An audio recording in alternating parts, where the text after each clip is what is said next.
In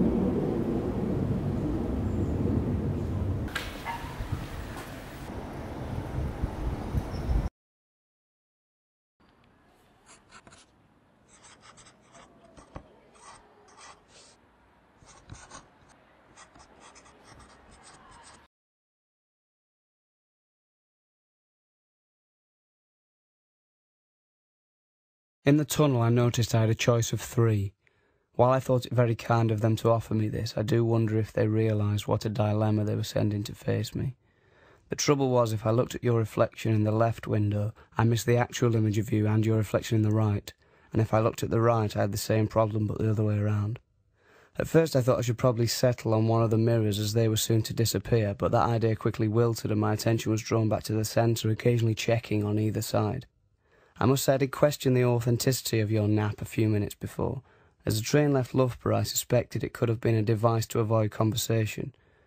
I'd barely considered this for a moment, however, when a heavy breath and a gulping sound that I decided would be too embarrassing to fake led me to conclude that your nap wasn't fraudulent. I found it difficult to concentrate on anything else as you slumped beneath your coat. Delighted that we'd waited until this hour to travel so the evening sun got its opportunity to skip across those sleeping cheeks, but unnerved by the prospect of being removed from the opposing chair to yours. I knew it was reserved, but hoped that whoever had reserved it had fallen over.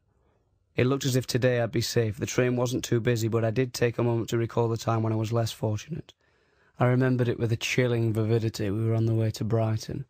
I knew it was going to be his seat as soon as I saw him on the platform, unzipping, checking, zipping and rechecking things. Something about his face suggested that he had for years had a moustache and had not long since removed it. He wasn't going to think twice about disposing of me, especially considering then he'd get the chance to sit with you. Though his hiking boot march through the carriage was rather revolting, it wasn't this that made my hands tense up into sour claws of nausea. It was the way he said it. "You're in my seat." No excuse me, no polite uncertainty, just the rigid, hideous fact. The thud with which it landed expelled all my preparation. Before I remembered my plans to pretend to be asleep, deaf, French, or only sat there because someone was in my seat, I was walking to find another vacancy.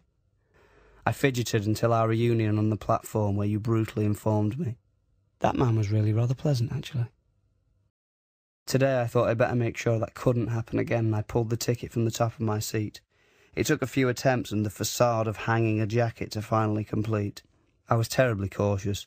There's a threat of punishment for such deeds by fine as far as I understand, but those shackles were at the back of my mind as I crushed the reservation in my hidden fist, folding and squeezing as if it were that beast on the way to the seaside. Fortunately, there was no retribution. If anything, the train got quieter as the journey continued. And so in the tunnel, unable to decide, my head flicked through this trilogy of angles, angel after angle, until we were out the other side. My frantic twitching no doubt caused the man at the adjacent table to narrow his eyes at the very least, I imagine. I don't know for sure. I didn't have time to add him to the cycle.